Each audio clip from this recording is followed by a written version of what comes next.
आता पंतप्रधानांनी जंतर मंतरच्या अनुभवानंतर त्या तरुणांशी संवाद साधण्याकरता त्यांच्याच माध्यमाचा वापर करायचं ठरवलं. त्यांचा जो व्हिडिओ होता तो व्हिडिओ भारतासाठी ब्लॉक करण्यात आला की मेटाला भारताच्या राजकारणात नेमका काय रस आहे, why they want to control the information flow from prime minister to the nation. बरोबर प्रधानमंत्र्याचंच अकाउंट तुम्ही ब्लॉक कसं केलं?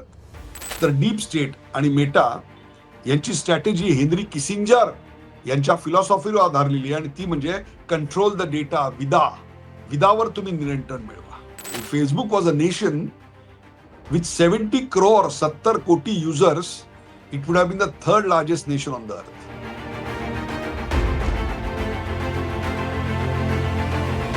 नमस्कार, द उदय निरगुडकर शो मध्ये आपल्या सगळ्यांचं मनपूर्वक स्वागत. प्रेक्षको, मी doctor Uday Nirgudkar. Henry Kissinger, काही जणांनी हे नाव ऐकलं असेल, पण ज्यांनी ऐकलं नसेल अशांसाठी म्हणून, हेनरी किसिंजर हे अमेरिकेचे एक उत्तम डिप्लोमॅट होते आणि नंतर ते एक करिअर पॉलिटिशियन देखील झाले. रिपब्लिकन पक्षाचे खंदे नेते होते. आज त्यांची आठवण व्हायचं कारण म्हणजे त्यांची एक डॉक्ट्रीन होती, which is known as American और हेनरी किसिंजर डॉक्ट्रीन. अमेरिकेची युद्धखोरीता, अमेरिकेचं आक्रमक अशा स्वरूपाचा कॅपिटलिझम, सर्व काही नियंत्रित करायची त्यांची हाव, जे काही आहे ते आपल्या स्वतःसाठी आहे. त्यामुळे 4% जनता जगातली अमेरिकेत राहते आणि 40% पॉप्युलेशन किंवा 40% रिसोर्सेस ते कंट्रोल करतात किंवा ते स्वतःसाठी वापरतात. या सगळ्या मागची जी फिलॉसॉफी आहे ना, त्या फिलॉसॉफीचं वर्णन करणारं एक डॉक्ट्रीन हेनरी किसिंजर यांनी लिहिली आहे. सगळी डॉक्ट्रीन काय आता सांगत नाही, कदाचित त्याच्यावर कधीतरी नंतर कार्यक्रमही करू. शतायुषी आयुष्य त्यांना लाभलं. 2023 मध्ये त्यांचं निधन झालं होतं. हेनरी किसिंजर त्यांनी सांगितलं होतं की if America wants to control, first they have to control the food. म्हणजे जगातला जो अन्नधान्याचा व्यापार आहे, उत्पादन आहे, त्याच्यावर तुम्ही नियंत्रण मिळवा.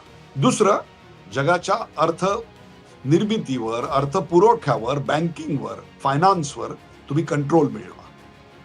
आणि तिसरा, ज्याचा उल्लेख त्यांनी केला नव्हता पण सुतोवाच केलं होतं, कारण तेव्हा तो शब्द आलेला नव्हता, आणि ते म्हणजे तुम्ही इन्फॉर्मेशनवर कंट्रोल करा. म्हणजे विदा ज्याला आपण म्हणतो, त्या विदेवर तुम्ही कंट्रोल करा, तर तुम्ही जगावर नियंत्रण करू शकाल. कारण अमेरिका आणि त्याचा वर्णवर्चस्ववाद आणि त्याच्याबद्दलची गुर्मी, माज हा त्यांच्या डॉक्ट्रीन मधनं बाहेर येतो. आणि अमेरिकेचा जन्मच मुळात जगावर राज्य करायला झालेला आहे. आणि जगाला खरोखरच या 800 कोटी जनतेची गरज आहे का, असा देखील प्रश्न त्याच्या उप डॉक्ट्रिन्सनी विचारलेला होता. अर्थात त्या सगळ्याचा लेखाजोखा डीप स्टेटवर कार्यक्रम करू तेव्हा आपण घेऊच. पण त्यातला फूड हा जो भाग आहे ना, त्याच्याविषयी थोडा उल्लेख करतो आणि मग त्या इन्फॉर्मेशनवर जातो, कारण तोच आजचा विषय आहे. युक्रेन वॉर सुरू झालं आणि अमेरिकेने रशिया विरुद्ध युक्रेनला प्रचंड अशी लष्करी मदत केली. इक्विपमेंटची होती, आर्मामेंटची होती, लष्करी हत्यारं, साधनं, हे सगळं पुरवत होते. हे सगळं फुकट किंवा लोकशाहीच्या प्रस्थापनेसाठी होतं का, तर अजिबात नाही. युक्रेन हा गव्हाचं कोठार आहे आणि आज गव्हाची बहुतांशी शेती ही अमेरिकन कॅपिटलिस्टनी स्वतःच्या मुठीत ठेवलेली आहे, विकत घेतलेली आहे. त्याच्यावर नियंत्रण एस्टॅब्लिश केलेलं आहे. The biggest stake holder in wheat production in Ukraine is American capitalist. आता हे एका बाजूला, आणि दुसऱ्या बाजूला नियंत्रण कशावर करायचं, तर माहितीच्या आदान प्रदानावर, की ज्याच्यातून एखाद्या देशामध्ये आपत्कालीन परिस्थिती निर्माण होऊ शकते. आणि त्याच्याकरताच तर आजचा विषय घ्यायचा आहे, आणि तो म्हणजे मेटाची मेटाकुटी. आता मेटा म्हणजे काय हे तुम्हाला मी सांगायला नको. ज्याला पूर्वी आपण फेसबुक म्हणायचो, त्या फेसबुकचे इतर अनेक अवतार आहेत. हे सगळं आपल्याला त्याचा जो पसारा आहे तो माहिती आहे. या फेसबुकचा भारतातला रीच किती मोठा असेल, फेसबुकचा आकार किती मोठा आहे माहितीये. भारत 140 कोटी, चीन त्याच्या आसपास, आणि तिसरा सर्वात मोठा देश कुठला असेल तर तो अमेरिका, जपान, इंग्लंड असा नाहीये, तर तो फेसबुक आहे. Facebook was a nation with 70 crore 70 कोटी users. It would have been the third largest nation on the earth. आणि भारतामध्ये त्याचं पेनिट्रेशन जबरदस्त आहे. अर्थात ते आता आलेल्या इतर अनेक उपप्रोडक्ट्सनी थोडंसं कमी झालंय, किंवा जे वयानं 30च्या पुढचे आहेत म्हणजे जेन जी नाही आहेत त्यांच्यामध्ये त्याची पॉप्युलरिटी जास्त असली तरी फेसबुकचा वापर हा अनेकदा नुसतंच स्टेटस टाकायला किंवा एकमेकांविषयी जाणून घ्यायला होत नाहीये, तर व्यापारासाठी, छोट्या छोट्या लघु उद्योजकांच्या व्यापारासाठी सुद्धा केला जातो. तेच नेमकं नेपाळमध्ये घडत होतं. या सोशल मीडिया टूलचा वापर लघु उद्योजक स्वतःच्या व्यापार वृद्धीसाठी किंवा व्यापार चालवण्यासाठी करायचे. आता त्याच्या मार्फत त्या देशामध्ये अनरेस्ट माजवायला सुरुवात झाली, असंतोष पसरवायला सुरुवात झाली. आणि हे लक्षात आल्यानंतर तिथल्या सरकारने इंस्टाग्राम, फेसबुक याच्यावर बंदी घातली. आणि तेवढंच एक भडका उडायला कारण पुरेसं होतं. या ज्या अलीकडच्या काळातल्या सगळ्या असंतोष, उठाव जे आहेत ना, त्याची कारणं अशी छोट्यातनं सुरुवात झालेली दिसते. ट्युनिशियामध्ये 2011ला जो उठाव झाला त्याचा सुरुवात कुठे झाली होती, तर 2011 मध्ये तिकडे एक फळ विक्रेता होता. त्या फळ विक्रेत्याला जळून आत्महत्या केली, मृत्युमुखी पडला आणि त्याच्यातून जो वणवा पेटला त्याच्या ट्युनिशियात क्रांती घडली. त्यामुळे राजकारण्यांना या सगळ्या प्रकारांची छोट्या छोट्या अतिशय बारकाईनं लक्ष ठेवावं लागतं. त्यातलाच एक प्रकार सध्या भारतात सुरू आहे. भारतातलं काय वातावरण आहे आत्ताचं हे मी तुम्हाला जंतर मंतर प्रकरणावरनं मी तुम्हाला काही नव्यानं सांगायची गरज नाही. आणि जंतर मंतर पार्ट 2 सध्या करायला ही मंडळी अत्यंत उत्सुक आहेत. त्याची एक प्रकारे सुतोवाच त्यांनी आज केलंय. त्याच्याविषयीचा कार्यक्रम 1-2 दिवसात मी करीनच. पण आत्ता मुद्दा जो आहे तो मुद्दा आहे की भारतातलं युद्ध नेमकं जिंकायचं कसं. तर डीप स्टेट आणि मेटा यांची स्ट्रॅटेजी हेनरी किसिंजर यांच्या फिलॉसॉफीवर आधारलेली आहे आणि ती म्हणजे कंट्रोल द डेटा, विदावर तुम्ही नियंत्रण मिळवा. आता तुम्ही म्हणाल की मेटा ही तर तंत्रज्ञान कंपनी आहे, इट्स अ प्लॅटफॉर्म. त्यांना इथल्या ग्राहकामध्ये त्यातून मिळणाऱ्या जाहिरातीच्या रेव्हेन्यू मध्ये रस असणार. पण नाही, अलीकडची त्यांची कृत्य पाहता त्यांचा भारतातला वावर आणि त्यांचा भारतातली वाढ यामागचा हेतू स्पष्ट झालाय. आणि तो हेतू इथल्या राजकारणात इंटरफिअर करायचा हाच त्यांचा हेतू आहे, हे आता उघड झालंय. विषय काय झाला, प्रधानमंत्र्यांनी इंस्टाग्राम वरून पहिल्यांदा तरुणाईशी संवाद साधला. पंतप्रधान यापूर्वी संवाद साधण्याकरता मन की बात टेलिव्हिजनवरून आणि इतर वेळेला ते काही सोशल मीडियाचा वापर करायचे, परंतु प्रामुख्याने तो वापर हा इलेक्ट्रॉनिक मीडियाचा केलेला होता. अर्थात सोशल मीडियावरची त्यांची पॉप्युलरिटी अफलातूनच आहे. सोशल मीडियावरचे त्यांचे फॉलोअर्स सर्वात जास्त आहेत. आता पंतप्रधानांनी जंतर मंतरच्या अनुभवानंतर त्या तरुणांशी संवाद साधण्याकरता त्यांच्याच माध्यमाचा वापर करायचं ठरवलं. ज्या माध्यमाचा वापर करून पहिलं कॉक्रोच जनता पार्टीचं पेज तयार केलं होतं, ज्याला 2.25 कोटी असे समर्थन लाभल्याचा दावा ऑर्गॅनिकरित्या झालं असा दावा केला जातो, त्याच माध्यमाचा वापर पंतप्रधानांनी करायचं ठरवलं आणि त्यांनी तरुणांशी संवाद साधला. नीट या एंट्रन्स एक्झाम मध्ये जी पेपर फुटी झाली आणि विद्यार्थ्यांच्या असंतोषाला एक ठिणगी मिळाली, त्या संदर्भात आता सरकार काय पावलं उचलतंय. मग ती नंदन नीलकेणींची अपॉइंटमेंट असेल, 47 एनटीएच्या अधिकाऱ्यांना बडतर्फ करणं असेल, फास्ट ट्रॅक कोर्ट असेल, या सगळ्याचा लेखाजोखा त्यांनी मांडला. आणि त्याला 3 कोटीच्या वरती 24 तासात हिट्स मिळाले. अर्थात हे चोख उत्तर होतं आणि पंतप्रधानांना पुन्हा युवकांची नाडी गवसली होती. जंतर मंतरच्या प्रकरणानंतर पंतप्रधानांची युवा मतदारांमध्ये किंवा युवा जनतेमध्ये जी इमेज आहे ती इमेज खाली गेल्याचं उघडपणे बोललं जात होतं. परंतु एका व्हिडिओनी हा सगळा चमत्कार घडला आणि तो संवाद पुन्हा सुरळीत सुरू झाला. आणि त्याच वेळेला त्यांचा जो व्हिडिओ होता तो व्हिडिओ भारतासाठी ब्लॉक करण्यात आला. आणि हे दस्तूर खुद्द पंतप्रधानांनी त्यांच्या इंस्टाग्राम अकाउंटवरून जगाला कळवलं. त्यात काय लिहिलं होतं बघा, आपल्या पडद्यावर ते तुम्ही पाहू शकता. The attached media is not available in your region. आता याचा अर्थ प्रेक्षको एकच झाला, तो म्हणजे तुमच्या प्रधानमंत्र्याला मेटानी इंस्टाग्रामवर ब्लॉक केलं होतं. Can you imagine? होय, इंस्टाग्रामनी प्रधानमंत्री नरेंद्र मोदी यांना ब्लॉक केलं होतं. आणि पंतप्रधानांना हे ब्लॉक कधी करण्यात आलं?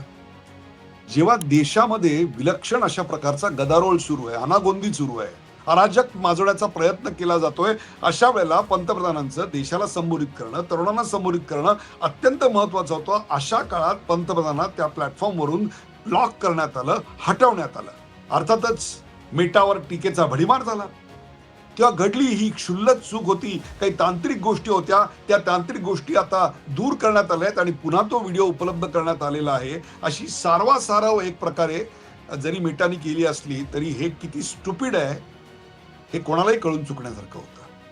आणि मग रागावलेल्या भारतीयांनी प्रश्न विचारला, जे तुम्ही भारताच्या प्रधानमंत्र्याच्या बाबतीत केलं ते तुम्ही अमेरिकेचे राष्ट्राध्यक्ष ट्रम्प यांच्या बाबतीत करायला धजावाल का? प्रश्न बिनतोड होता. आणि त्यामुळे Mr Mark Zuckerberg, it's not a small thing to block Indian prime minister. आणि त्यावेळेला मग काही प्रश्न उपस्थित झाले की मेटाला भारताच्या राजकारणात नेमका काय रस आहे? Why they want to control the information flow from prime minister to the nation? Can American algorithm, म्हणजे हे जे सगळं चालतं त्याच्या मागचं जे एक अल्गोरिदम आहे, ते अल्गोरिदम या देशात काही मॅनिप्युलेट करू इच्छित आहे का? काही घडवू इच्छित आहे का? किंवा काही चांगलं घडतंय ते थांबवू इच्छित आहे का? असा सवाल मग आता निर्माण झालाय. हे जर पहिल्यांदा घडलं असतं तर कदाचित त्याच्याकडे वेगळ्या नजरेनं पाहिलं गेलं असतं, पण हे पहिल्यांदा नाही घडत आहे. मार्क झुकरबर्गनी जानेवारीमध्ये एक गोष्ट लिहिली होती. त्या गोष्टीत लिहिलं होतं की जी सर्व विद्यमान सरकार आहेत, including India, they all have lost the election. त्यांचा निवडणुकीत पराभव झालाय. भारतात मात्र तसं नव्हतं.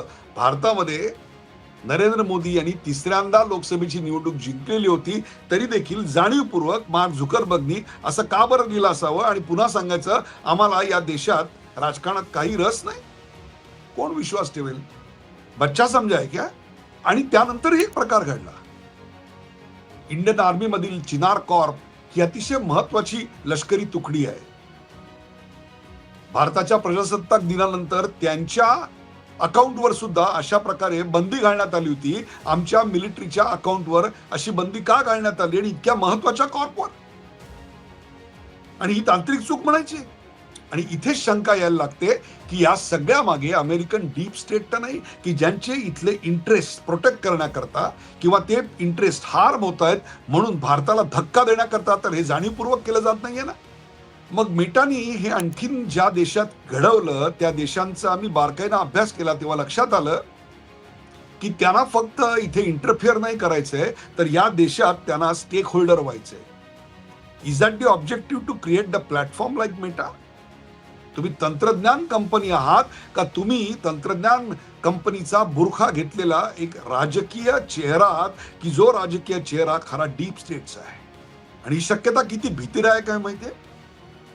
जी तरुणाई आता बेभान झाली होती, अश्लील प्रकारचे मीम्स करत होती, वाटेल त्या बिभत्स अभद्र कॉमेंट करत होती, त्यांची माथी भडकवण्याकरता एक टार्गेटेड ऑडियन्स ग्रुप ठरवण्यात आला आणि त्यांच्यावर एका विशिष्ट माहितीचा सातत्यानं मारा करण्यात आला की जेणेकरून ते इतर समाजाच्या संस्कारापासून तुटतील आणि जे त्यांना त्या छोट्याशा मोबाईलच्या खिडकीमध्ये दिसतं त्याच्यावरच ते विश्वास टाकायला लागतील आणि तेच त्यांचं फक्त छोटंसं जीवन बनेल आणि त्यातून मग एखादी छोटी ठिणगी अशी नीट सारखी आली की मग संपूर्ण देशभर भडका उडवता येईल. जे नेपाळमध्ये घडवलं होतं, बांगलादेशमध्ये घडवलं होतं, श्रीलंकेमध्ये घडवलं होतं, त्याचीच पुनरावृत्ती भारतात तर करायची नव्हती ना? आणि त्याच्यावर आता कुठेतरी पंतप्रधान त्यांच्या स्वतःच्या करिश्म्यांनी काही मात करतायत असं दिसल्यानंतर तुम्ही त्यांचा व्हिडिओ ब्लॉक करून या देशामध्ये पंतप्रधान आणि जनता यांच्यातला संवाद का बरं तोडला? तुम्ही कुठलीही माहिती त्याच्यावर मागवायचा प्रयत्न करा. सर्वसाधारणपणे भाजप, राष्ट्रीय स्वयंसेवक संघ यांच्या विरोधातली माहिती तुम्हाला पटकन येते आणि सध्याच्या काळात या कॉक्रोच जनता पार्टी बद्दलच्या माहितीचा तर तुम्हाला भडीमार होत असतो. हे अल्गोरिदम नेमकं कशाकरता केलं जात आहे, काय मॅनिप्युलेशन केलं जात आहे, हे निष्पक्षपाती असं म्हणणार आपण प्लॅटफॉर्म. आणि या सगळ्याला पार्श्वभूमी आहे की भारतीय उपखंडामधल्या नेपाळमध्ये त्यांनी कशा प्रकारे स्वतःच्या प्लॅटफॉर्मचा वापर राजकीय उलथापालथ घडवायला केली याचा आहे. आणि म्हणूनच आता एक प्रकारचं अघोषित युद्ध तर डिक्लेअर झालं नाही ना, भारत किंवा भारतीय जनता विरुद्ध मेटा. एक प्रकारे भारत आणि भारताची गौरवशाली प्रतिमा याच्या सेंट्रिक डेटा जेव्हा येतो त्याच्यावर काही सेन्सॉरशिप तर दाखवली जात नाहीये ना. भारतामधला सोशल मीडियाचा प्रसार आणि प्रचार जो झालाय ना, तो इतका प्रचंड आहे की आता जीवन त्याच्या व्यतिरिक्त इमॅजिन करणंच कठीण झालेलं आहे. इंस्टाग्रामचे भारतामध्ये तब्बल 55 कोटी फॉलोअर्स आहेत आणि त्याची पॉप्युलेशन मधली रीच जर काढलीत ना तर ती 40% इतकी मोठी आहे. फेसबुक 70 कोटी लोकांपर्यंत पोहोचत आहे आणि त्याची रीच जी आहे ती 47 ते 48% आलेली आहे. आणि एक्स 30 कोटी लोकांपर्यंत रोज पोहोचत आहे. 30 कोटी भारतीय त्याचा रोज वापर करत आहे. तुमची भाषा कुठलीही असो, तुमचा प्रांत कुठलाही असो, तुमची राजकीय मतं कुठलीही असोत, यू आर हुक्ड ऑन. तुम्ही एक प्रकारे या सोशल मीडियाचे गुलाम झालायत या देशामध्ये. तुम्हाला गुलाम केलं गेलंय आणि त्याचा वापर तुमच्या मेंदूवर माहितीचा मारा करून त्याला प्रोसेस करायचं, कंडिशन करायचं, एका विशिष्ट दिशेने विचार करायला लावायचं आणि एका विशिष्ट विचारसरणीच्या बाजूनी आणि एका विचारसरणीच्या विरोधात तुम्हाला बनवून तुमचा एक प्रकारे ह्युमन रोबो किंवा ह्युमन बॉम्ब तयार करायचा. अशी तर ही रचना नाहीये ना. 66% भारतीयांपर्यंत आज भारतात सोशल मीडिया पोहोचलंय आणि त्याच्या वाढीचा दर जो आहे ना तो 6 ते 7% वर्षाला इतका प्रचंड आहे. भारतातल्या स्मार्टफोनची संख्या तब्बल 80 कोटी इतकी आहे आणि दिवसातले 2 तास, तब्बल 2 तास 80 कोटी समाज हा सोशल मीडियाच्या विविध टूल्सवर घालवत असतो. आता याच्याकडे तुम्ही केवळ मनोरंजन म्हणून बघू शकत नाही. हे निव्वळ मनोरंजन नाहीये, याच्यातून काहीतरी विष पसरवायचा विचार होतोय. युट्यूबचे रोजचे ग्राहक भारतामध्ये किती आहेत माहितीये? 52 कोटी. होय 52 कोटी. आणि ज्यांना 10 लाख फॉलोअर्स आहेत अशी जवळपास 15,000हून अधिक युट्यूब चॅनल्स आपल्याकडे आहेत आणि ते दिवसभर विविध प्रकारचा डेटा तुमच्या मेंदूत टाकत असतात. त्यामुळे जेव्हा तुम्ही असं स्क्रोल करताना त्या काही काळाने मेंदू थकून जातो आणि डीप थिंकिंग करायची तुमची क्षमताच विसरून जाते. तुम्ही रोज जसा मॅप वापरायला लागल्यानंतर साधं दिशा दिग्दर्शन सुद्धा तुमचं जे ओरिजिनल मेंदूचं असतं तुम्ही ते विसरून जाता बिकॉज यू आर मॅन्युप्युलेटेड. तर तुम्हाला त्याची सवयच नष्ट होऊन जाते. आणि या सगळ्यामधून काही आंदोलनं पद्धतशीर पेटवली जातात. जसं ईव्हीएम मध्ये घोटाळा आहे, ईव्हीएम वर शंका, हे कुठून सुरू झालं असेल? आलं ना लक्षात तुमच्या? मग भारतामध्ये पंतप्रधानांना ब्लॉक करून तुम्हाला इथला असंतोष आणि त्याचा भडका अधिक वाढू द्यायचा आहे. Is that your interest in India? आणि त्याचं कारण काय दिलं? There was one legal request आणि म्हणून आम्ही ते तात्पुरतं हटवलं होतं. हु विल बिलीव्ह ऑल दिस? कोणाचा विश्वास बसेल मला सांगा? हे पटणारं कारण आहे का? हे अकाउंट कोणाचं आहे याची कल्पना नाही तुम्हाला? ही लीगल रिक्वेस्ट आली म्हणून केला असं म्हणता. मग हे तुम्ही काय फक्त भारताच्याच बाबतीत केलंय का इतर कोणाच्या बाबतीतही केलंय? जरा कळू तरी द्या. फ्रान्स, इंग्लंड, जर्मनी या राज्यांच्या, या देशांच्या बाबतीत आणि त्यांच्या राष्ट्रप्रमुखांच्या बाबतीत तुम्ही हे करायचं धाडस दाखवलंय. मग हा भारताविषयीचा आकस आणि पूर्वग्रह दूषितता का? आणखीन एक माझा प्रश्न आहे आणि तो म्हणजे बरोबर प्रधानमंत्र्याचंच अकाउंट तुम्ही ब्लॉक कसं केलं? कधी विरोधी पक्ष नेत्याचं, काँग्रेसच्या प्रमुखाचं अकाउंट बॅन करावं असं तुम्हाला वाटलं का? कसं वाटणार?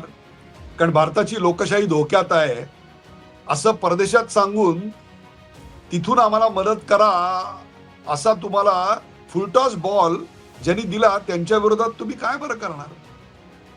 प्रेक्षको, हे सगळं तुमच्या लक्षात येतंय ना? हे किती सिरियस आहे हे तुम्हाला कदाचित आत्ता जाणवणार नाही, कारण हे तुमच्या अंगाला लागत नाही असं वाटेल. इस्रायल हमास युद्धातली एक गोष्ट तुम्हाला सांगतो. हमासमध्ये जे मृत्युमुखी पडले त्यांची यादी आली तेव्हा पहिली कित्येक पानं फक्त मृतांची नावं महिलांची आणि लहान मुलांची होती. ऑन अ डीपर इन्व्हेस्टिगेशन काहीतरी भलतंच डोळ्यासमोर आलं आणि ते म्हणजे जेव्हा विमान आणि त्याच्यातून क्षेपणास्त्र डागली जायची त्यावेळेला सायरन वाजायचा आणि हमास मधली जनता, मग तरुणाई जी होती, पुरुष जे होते, ते रस्त्यावर लढायला बाहेर पडायचे आणि ज्या महिला होत्या आणि लहान मुलं होती ती त्या इमारतीच्या बंकरमध्ये जाऊन लपायची आणि त्या बंकरमधून ते आपले व्हॉट्सअप स्टेटस अपडेट करायची किंवा फेसबुकवर आपलं ख्याली खुशाली कळवायची की मी इकडे आहे आणि मी सेफ आहे. हे सगळं जायचं कुठे? तर सॅटेलाइटला, आणि त्या सॅटेलाइट मधून ज्याला पाठवलंय त्याच्यापर्यंत पोहोचायचं आणि तो सॅटेलाइटचा मेसेज जो होता तो मेसेज इस्रायलची अत्यंत ऍडव्हान्स टेक्नॉलॉजी इंटरसेप्ट करायची.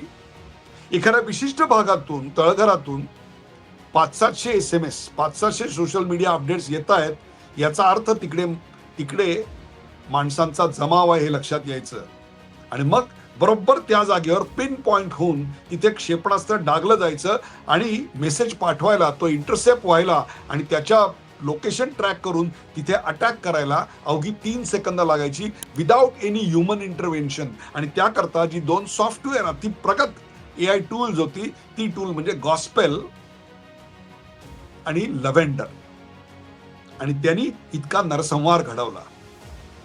तेव्हा don't take this as a joke, don't take this as something which is फ्युटाईल.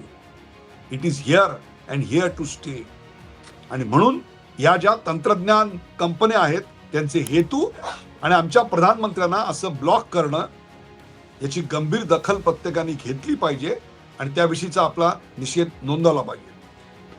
प्रेक्षको, या विषयावरची तुमची मतं जरूर व्यक्त करा. कदाचित तुम्ही या मताशी सहमत होणार नाही, तेही व्यक्त करा, त्याही मताचा मी आदर करेन, पण जरूर व्यक्त व्हा. असेच नवनवीन विषय घेण्यासाठी आम्हाला सूचित करा, प्रेरित करा, लाईक करा, शेअर करा, सबस्क्राईब करा. पाहायला विसरू नका द उदय निरगुडकर शो.